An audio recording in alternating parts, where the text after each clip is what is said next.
নমস্কার প্রিয় দর্শক শ্রোতা মণ্ডলী, সমাচার ত্রিপুরা চ্যানেলের পক্ষ থেকে নিয়ে শুভেচ্ছা এবং ভালোবাসা। আমি ডক্টর এসপি গোস্বামী আপনাদের সেবায় উপস্থিত হলাম প্রত্যেক দিনের মতো। হোমিওপ্যাথি ওষুধপত্র নিয়ে আলোচনা করব এবং মূল্যবান অনেক দুরারোগ্য রোগ নিয়ে আলোচনা করব। আমি প্রত্যেক দিনই আপনাদের ভিডিও দিচ্ছি এবং আপনারা সেটা দেখছেন। প্রত্যেক দিন অনেক কিছুই আমি জানতে পারি। আপনারা অনেক নতুন নতুন ওষুধ খেয়েও উপকার পেয়েছেন। আমার ভিডিওগুলো তাই খুব মন দিয়ে দেখেন, অনেকে কৃতজ্ঞতা প্রকাশ করেছেন, ভালো লাগে আমার। এবং আমি বেশ আনন্দিত এ ব্যাপারে যে আমাদের ভিডিওগুলো দেখে যখন একটা মানুষের উপকার হচ্ছে তখন মনে হচ্ছে যে না, আমরা সমাজের জন্য কিছু একটা করতে পারছি। আর সেটাই হচ্ছে মানুষের অ্যাকচুয়ালি কর্তব্য। প্রত্যেকেরই কিছু না কিছু করা দরকার, হ্যাঁ, অন্যের জন্যে। তো সেটা আমরা করতে পারছি। আর সেই জন্যেই আমার মনে হয় যে আমাদের এই কাজগুলো কন্টিনিউ চালিয়ে যাওয়া উচিত এবং সেটার জন্যই আমরা রেগুলার ভিডিও দিচ্ছি। মাঝে মাঝে নিজের অসুস্থতাই বলুন বা পারিবারিক সমস্যা বলুন বা মিটিং বলুন, এটা ওটার জন্যে সময় মতো ভিডিও লোড করা যায় না, ভিডিও দেওয়া যায় না। তা সত্ত্বেও চেষ্টা করি আপনাদের ভিডিওগুলো নিয়মিত দেওয়া। অনেকে একদিন ভিডিও না দিলেই দেখেছি মেসেজ করে বসেন, বলেন যে কালকে ভিডিও পেলাম না, কালকেরটা আমি দেখতে পেলাম না। অনেকেই আছেন খুব আগ্রহের সাথে আমাদের ভিডিওগুলো দেখেন, খুব আগ্রহের সাথে। অর্থাৎ কিনা একদিন ভিডিও দেওয়া বন্ধ করলে সত্যি বলতে কি মনে হয় যেন কিছু পেলেন না, এরকমও আছে। তো সেটার জন্যে আমাদের এতই ভালো লাগে যে আমাদের ভিডিওগুলো যেখানে মানে অপেক্ষায় থাকেন লোকেরা যে ভিডিওগুলো দেখে কিছু একটা জানবেন, শিখবেন। আর তার চেয়েও ভালো লাগে অনেকে বলেন যে আপনার সবগুলো ভিডিও আমি দেখেছি, একটার পর একটা দেখেছি, দেখে আর শেষ হয় না। এবং আপনার সব কিছু ভালো লাগে এবং আপনাদের ভিডিও, আপনার ভিডিওগুলোতে খুব তথ্যবহুল ভিডিও। সেদিন আমেরিকা থেকেও একজন সেই কথাই প্রকাশ করেছেন এবং উনি বলেছেন যে অনেক সুন্দর ভিডিও এবং যুক্তিসঙ্গত। উনি নিজে একজন সায়েন্টিস্ট, সেই সায়েন্টিস্ট হয়ে নিজে স্বীকার করেছেন, বলছেন যে আমরা তো সহজে সবার ভিডিও আমরা দেখি না, কিন্তু আপনার এই যুক্তিগ্রাহ্য ভিডিওগুলো দেখে আমার মানে এতটাই ভালো লেগেছে যে আমার মতো একজন সায়েন্টিস্ট হয়েও আমি ভিডিওগুলোর মধ্যে যেহেতু একটা সত্যির সন্ধান পেয়েছি, সেটার জন্য আপনার ভিডিওগুলো আমি রেগুলার দেখছি এবং আমার মনে হচ্ছে যে ইউ আর পারফেক্ট এবং আপনি সত্যি সত্যি একটা পারফেক্ট অ্যাডভাইস দিচ্ছেন যেটা সকলের জন্য উপকারী হবে। যাই হোক, হোমিওপ্যাথি চর্চা সবাই করেন এবং এটার মধ্যে সকলেই কিন্তু প্রতিভার পরিচয় দিতে পারেন, শুধু আমি নয়। হোমিওপ্যাথি যারা খুব সূক্ষ্মভাবে হোমিও ওষুধ নির্বাচন করতে পারেন তারাও কিন্তু রোগ ভালো করতে পারবেন। এটাই হচ্ছে হোমিওপ্যাথির মেইন কথা। তো যারা প্রতিভাবান, অর্থাৎ রোগ লক্ষণ বা একটু মেধাবীরও থাকা দরকার, কেন কি অসংখ্য ওষুধ সম্পর্কে আপনাদের জানতে হবে। অসংখ্য ওষুধের নাম, লক্ষণ, এগুলো যতক্ষণ না জানবেন ততক্ষণ কী করে চিকিৎসা হবে। সেটা ডাক্তারদের ক্ষেত্রেই হোক আর রোগীর ক্ষেত্রেই হোক, যারা শিক্ষানবিশ তাদের ক্ষেত্রেও একই ব্যাপার। অর্থাৎ কিনা যতক্ষণ না আপনি ভালো করে বুঝবেন, জানবেন, ততক্ষণ আপনি সঠিক ঔষধটা নির্বাচন করতে পারবেন না। আর হোমিওপ্যাথি হচ্ছে দেখুন নিজেকের মতোই, 1 ফোঁটা 2 ফোঁটা ঔষধ যদি প্রপারলি পড়ে যায় তাহলে 10 বছরের রোগটাও ভালো হয়ে যাবে। আর যদি সেটাই ঠিকমতো না হয় তাহলে 10টা ওষুধ খেয়েও কিন্তু সেই রোগ ভালো হবে না। এই কথাটা জেনে রাখবেন। আচ্ছা, আমি সত্যি কথা বলতে কি প্রত্যেক দিনই যে ওষুধগুলো সম্পর্কে বলি, হোমিওপ্যাথি ঔষধের বারবারই রিপিট হচ্ছে, একই ভিডিও একই রোগ লক্ষণ নিয়ে আমি বারবার কথা বলছি, তবে ওষুধ চেঞ্জ হয়ে যাচ্ছে। হ্যাঁ, এটা আমাদের এক্সপেরিমেন্টাল ব্যাপার। ওষুধ মাঝে মধ্যে আমরা চেঞ্জ করি এবং চেঞ্জ করে পরীক্ষা চালাই, দেখি কোনটাতে সুফলটা বেশি হচ্ছে এবং তার রেজাল্টটাই আপনাদের কিন্তু বলি। আজকে একটা পুরনো ভিডিওই বলুন বা পুরনো রোগ সম্পর্কেই বলুন, যেটা নিয়ে আমি আজকে আলোচনা করব।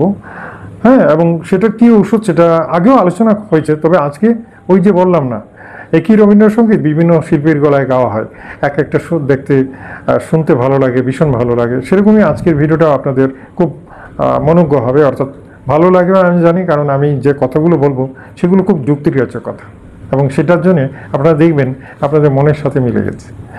আসুন, আজকে যে রোগটা নিয়ে আলোচনা করব সেটা নার্ভের রোগ। অর্থাৎ নার্ভ একেবারে দুর্বল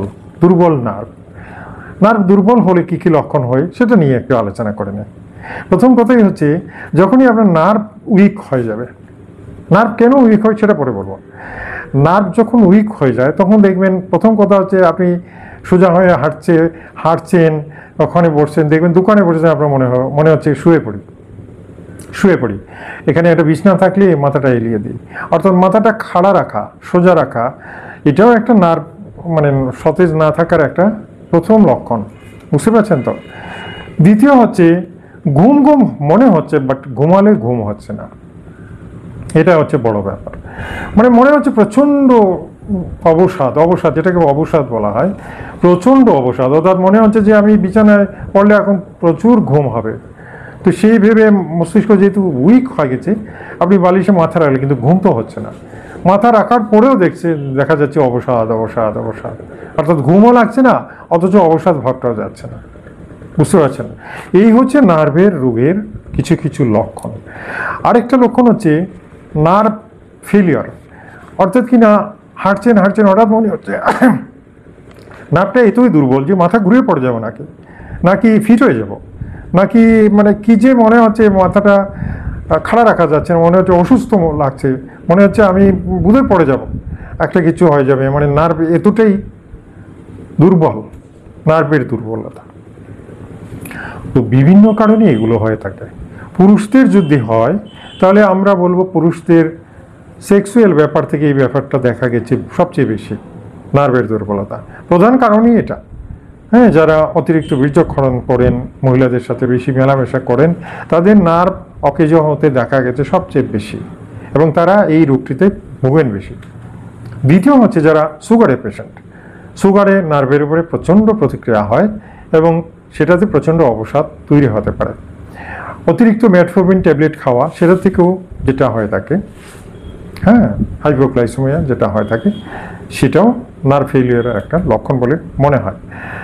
গেল একটা। মহিলাদের ক্ষেত্রে বেশিরভাগ ক্ষেত্রে আয়রন ডেফিসিয়েন্সি থেকে হয়ে থাকে, অর্থাৎ অতিরিক্ত রক্ত শূন্যতা, মিনসেও রক্ত বেশি যাচ্ছে, ডেলিভারি কেসও বেশি গেছে, এছাড়াও শরীরে যেন রক্ত থাকতেই চাইছে না বিভিন্ন কারণে, এছাড়া গ্যাস হয়ে যায়, এটা হয়ে যায়, সব কিছু মিলিয়ে নার্ভের দুর্বলতা মানুষের একটা কমন ব্যাপার। এটার জন্য কিন্তু পুরুষদের একটা নার্ভের ঔষধ আলাদা, মেয়েদের কিছু কিছু ঔষধ আলাদা, আবার কোনো কোনো ক্ষেত্রে পুরুষের যেটা মেয়েদেরও সেটা, দুটোই কিন্তু সমানভাবে চলবে ঔষধগুলো, ঠিক আছে। আসুন দেরি না করে, আমি কিন্তু আজকে তাড়াতাড়ি রোগ তো বলে দিলাম, এখন একটু কারণটাও বলে দিয়েছি, লক্ষণও বলে দিয়েছি, এখন আমি ঔষধ বলবো। প্রথম কথাই হচ্ছে যাদের নার্ভের প্রচণ্ড দুর্বলতা, অর্থাৎ কিনা কাজকর্মে একেবারেই প্রেরণা পাচ্ছেন না, স্কুলে গেছেন, আপনি একজন টিচার মনে করেন, স্কুলে গেছেন, ক্লাস করাতে হবে, এক্ষুনি ক্লাসরুমে যেতে হবে, তো দেখছেন ঘুম লাগছে, কি পড়াবেন, আপনি ক্লাসে ঢুকে অবসাদ, মিটি চোখে ছাত্রদের দিকে তাকাচ্ছেন, টেবিলে বসে মনে হচ্ছে একবার চোখ বুঝছেন, একবার খুলছেন, মনে হচ্ছে কি করি রে এখন, কথা কি করে বলি, লেকচারটা কিভাবে দিই, মনে হচ্ছে ঘুমিয়ে পড়ি। এই যে অবস্থা, আমি আজকে এমন একটা ঔষধ বলবো, আপনি ব্যাগের মধ্যে এটা রেখে দেবেন, আর যখন এইভাবে এরকম অবস্থা ক্লাস করতে যাচ্ছেন, ওষুধটা খেয়ে নেবেন, একদম দিব্যি দেখবেন ক্লাস করে বেরিয়ে এসেছেন, আপনার কোনো সমস্যা হচ্ছে না, ক্লাস করে অন্তত বেরিয়ে এসেছেন একেবারে ফিটফাট, আপনি নিজেকে একেবারেই চেঞ্জ করে ফেলবেন কিছুক্ষণের জন্য, অথচ কোনো সাইড এফেক্ট হবে না, ঠিক আছে। জানেন, এটা গেল একটা লক্ষণ যারা টিচারের কথা বললাম, বা টিচারের মতো যাদের এইরকম কিছু লেকচার দিতে হয়, রাজনীতিবিদ বলুন, শিক্ষক বলুন, বা সরকারি কর্মচারী বলুন, যারা অফিসেও কাজ করছেন, টাইপ করতে হবে, অথচ আঙ্গুল বসাতে পারছেন না, ডুলু চোখে তাকাচ্ছেন, ঘুম পাচ্ছে, এরকম হচ্ছে, চা খেয়ে নিয়েছেন 2-1 বার, তারপরেও আর ক্লান্তি যাচ্ছে না, তাদের ক্ষেত্রেও সেই একই ব্যাপার, এই ওষুধটাই কাজ করবে, ঠিক আছে। জানেন ওষুধটা কি? Biochemic tablet kali phos 6x, biochemic tablet kali phos 6x, এই ওষুধটা 1 কৌটো কিনে নেবেন, আর আপনার সাথে যে ব্যাগটা থাকে সেই ব্যাগের মধ্যে রেখে দেবেন, বুঝতে পারছেন। যখনই অবসাদ বুঝবেন, 4টা ট্যাবলেট মুখের মধ্যে চুষে দিয়ে দেবেন, জলটা লাগে না, চুষে খান, সাথে সাথে ম্যাজিক, সাথে আপনি দেখবেন একদম অন্য মানুষ হয়ে গেছেন, কিছুক্ষণের জন্য একেবারে আপনি সুস্থ, আপনার নার্ভের দুর্বলতা 100% চলে যাবে। যদি না যায় আমাকে বলবেন, 100% কাজ হয়। সুতরাং এই ওষুধটা আমি বিভিন্ন রোগে দিই, আপনাদের জন্য আজকে বললাম যে এটা দিলে যে কি ম্যাজিক দেখাবে আপনারা নিজেরাই বুঝতে পারবেন, ঠিক আছে। গেল একটা। যারা ব্যবসায়ী তারাও দোকানে বসে ঝুমুচ্ছেন, তারাও খেতে পারবেন কেলিফস 6x, 4টা করে ট্যাবলেট দিনে 2 বার করে কন্টিনিউ খান, ঠিক আছে। আর যারা মনে করবেন যে সবসময় খাবো না, যখন নার্ভ উইক মনে হবে তখনই খাবেন, তারাও এইভাবেই খেতে পারেন, একদম ঠিক হয়ে যাবে, ঠিক আছে। আসুন এখন মেয়েদের ক্ষেত্রে কি দেওয়া যায়। প্রথম কথা হচ্ছে মেয়েদের ক্ষেত্রেও ক্যালিপোজ দেওয়া যাবে, কিন্তু মেয়েদের ক্ষেত্রে সবচেয়ে বেশি ভালো কাজ করে যে জিনিসটা সেটা হচ্ছে আমি যেটা বলবো সেটা একটা টনিক রয়েছে মেয়েদের, সিমিসি ফিউগা। সিমিসি ফিউগা আপনারা 30 পটেন্সিও নিতে পারেন। 30 পটেন্সি নিলে 2 ফোঁটা করে দিনে 2বার করে খান, 2 ফোঁটা করে দিনে 2বার করে 10টা দিন খান, দুর্বলতা চলে যাবে। আর যারা একেবারেই চলতে পারছেন না, একেবারেই দেখছেন যে একেবারে মানে মাথাটা তুলে কাজ করা যাচ্ছে না, রান্না বান্না করা যাচ্ছে না, তাদের জন্যে চায়না বা সিংকোনা যেটাকে বলা হয় চায়না 30 নেবেন এবং 2 ফোঁটা করে দিনে 2বার করে খান, দুর্বলতাটা চলে যাবে। তার সাথে কিন্তু একটা কথা আমি সবসময় বলি, সেটা হচ্ছে মেয়েদের আয়রন ডেফিসিয়েন্সি থেকে যেহেতু বেশি হয়, সেটার জন্য আপনারা অ্যালোপ্যাথি আয়রন ফাইলগুলোই খেয়ে নেওয়া ভালো। বিভিন্ন ফাইল আছে, আপনারা যে কোনো একটা পছন্দসই কোনো ডাক্তারকে দিয়ে প্রেসক্রিপশন করান অথবা নিজে বলা করে নিয়ে আসুন, আপনারা ইজিলি খেতে পারবেন। আয়রন ডেফিসিয়েন্সি ঠিক হয়ে গেলে সব কিছু ঠিক হয়ে যাবে। আর সাথে সিমিসি ফিউগাটা খেতে পারেন। তো এই যে 2টা ওষুধ বললাম মহিলাদের জন্য এবং পুরুষদের জন্য, সত্যি সত্যি কতটা কার্যকরী আপনারা খেয়ে তারপরে বলবেন, ঠিক আছে? আমি যেটা বললাম এটা এতই পাওয়ারফুল এবং এতই মানে প্র্যাকটিক্যাল যে আপনারা আমার এই ভিডিওটা দেখার পরে যারা ট্রাই করবেন তাদের মনে হবে যে এই ইউটিউবের ভিডিও দেখে এত বড় সমস্যার সমাধান হয়ে গেল। এটা সত্যি সারপ্রাইজিং। ধন্যবাদ, আমাকে নিশ্চয়ই জানাবেন। আমার চ্যানেলে যারা নতুন এসেছেন চ্যানেলটাকে সাবস্ক্রাইব করে রাখবেন, বেল আইকনটা টিপে দেবেন যাতে প্রত্যেক দিন আপনার মোবাইলে আমার ভিডিওগুলো চলে যায়। আর এই ভিডিওটা ভালো লাগলে একটা লাইক নিশ্চয়ই দেবেন, অবশ্যই দেবেন। আর ভিডিওটা শেয়ার করুন, আপনার ফেসবুক অ্যাকাউন্ট আছে, ইনস্টাগ্রাম আছে, এটা আছে, সবখানে শেয়ার করুন যাতে বাকি যারা আছে তারাও সুস্থ হয়ে যায়, ঠিক আছে? আগামীকাল আরেকটা মূল্যবান ভিডিও নিয়ে আপনাদের সামনে হাজির হব। ততক্ষণের জন্য কিন্তু বিদায় চাইছি। নমস্কার, ধন্যবাদ।